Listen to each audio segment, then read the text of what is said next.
네, 오늘 우리가 함께 나눌 말씀은 스가랴 2장의 말씀입니다. 스가랴 2장의 말씀은 세 번째 환상에 대한 이야기인데요. 이 세 번째 환상은 성벽이 없는 예루살렘에 대한 환상입니다.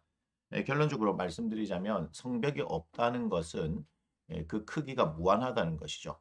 성벽이 있다는 것은 그 성벽 안에 갇히니까 그 예루살렘의 크기가 제한적이라면 성벽이 없는 예루살렘은 무방비 상태의 예루살렘이 아니라 그 크기가 제한이 없으며 또한 하나님께서 그 성벽이 되셔서 보호하신다는 그런 개념입니다. 우리가 2장을 한번 보겠습니다. 2장 1절을 보니까 내가 또 눈을 들어본 즉 한 사람이 측량줄을 그의 손에 잡았기로. 측량줄이 뭐예요? 측량하는 거죠. 재는 거란 말이에요. 그런데 우리가 앞에서 말씀드렸다시피 여기서는 측량을 할 수 없을 정도로 무한한 크기를 이야기하는 것이고 그것은 결국 하나님께서 직접적으로 보호하신다는 것을 말씀하는 겁니다. 그래서 2절에 네가 어디로 가느냐 물은즉 그가 내게 대답하되 예루살렘을 측량하여 그 너비와 길이를 보고자 하노라 이렇게 이야기를 하는 상황이죠. 4절을 보시면 예루살렘은 그 가운데 사람과 가축이 많음으로 성곽 없는 성읍이 될 것이라 이렇게 말씀하고 있습니다. 자, 성곽이 없는 성읍, 성벽이 없는 성읍이 되는 이유는 거기에 사람과 가축이 많기 때문이다. 즉 그 크기가 이전과 다르게 무한히 커질 것이다 라고 말씀을 하고 있는 것입니다. 그것은 하나님께서 이제는 직접적으로 예루살렘의 성곽이 되실 것이다. 하나님께서 그들을 보호하실 것이라는 것을 말씀하시죠. 5절에 여호와의 말씀에 내가 불로 둘러싼 성곽이 되며 그 가운데 영광이 되리라. 하나님께서 이렇게 말씀하시는 겁니다. 그래서 우리의 삶 가운데서도 우리가 할 수 있는 어떤 노력을 통해서 우리의 성곽을 쌓는다면 그것은 제한적일 수밖에 없을 것이고 그리고 우리가 쌓았던 성곽이 즉 예루살렘의 그 성곽이 바벨론에 의해서 무너졌던 것처럼 결국은 우리보다 더 큰 세력이 온다면 무너질 수밖에 없는 것이 되겠죠.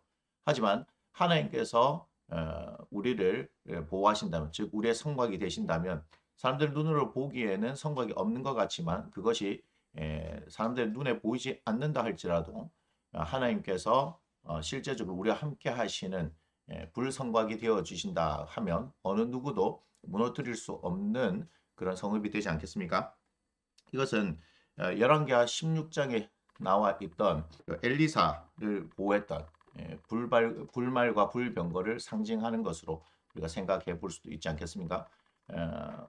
그 엘리사를 잡으러 왔던 그 세력들이 있었지요.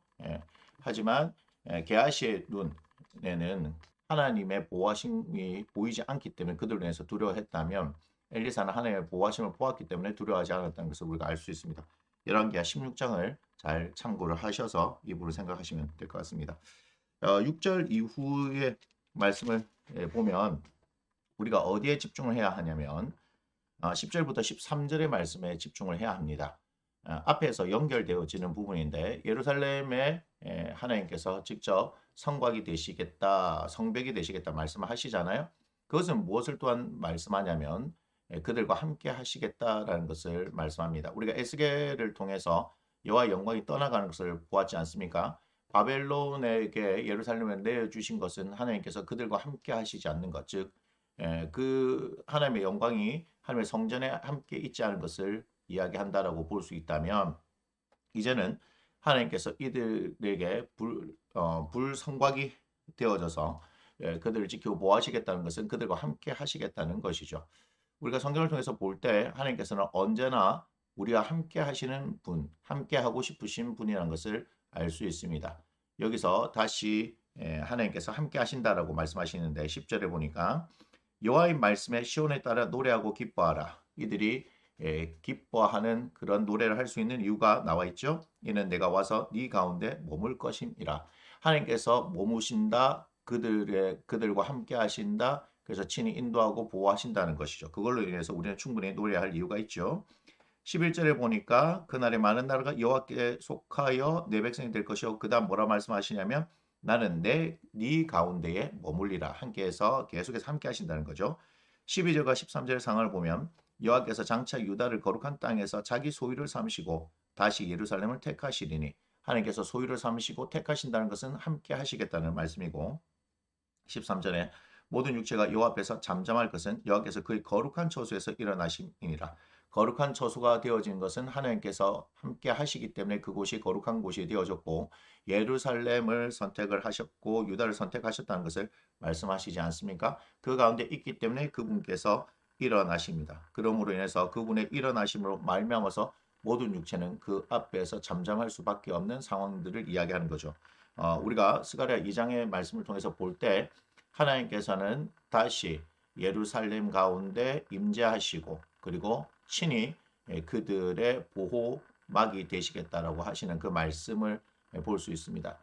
우리가 이 스가랴 2장의 말씀을 통해서 우리가 묵상해야 될 것, 그리고 우리가 기도하면서 바라야 할 것이 무엇이냐면 우리가 스스로의 성벽을 쌓아서 우리의 힘과 우리의 능력으로 살아갈 것이 아니라 하나님께서 우리 가운데 거하심을, 예수님을 믿으면 하나님의 성령께서 우리 가운데 성전 삼으시고 거하신다는 그 말씀을 기억하면서 그분의 인도하심과 보호하심, 그것이 더 풍성하게 일어남으로 말미암아서 우리의 어떤 힘과 능력이 아닌 하나님의 힘과 능력으로서 살아갈 수 있는 여러분들이 되어지기를 그렇게 기도하고 소원해야 될 줄로 믿습니다.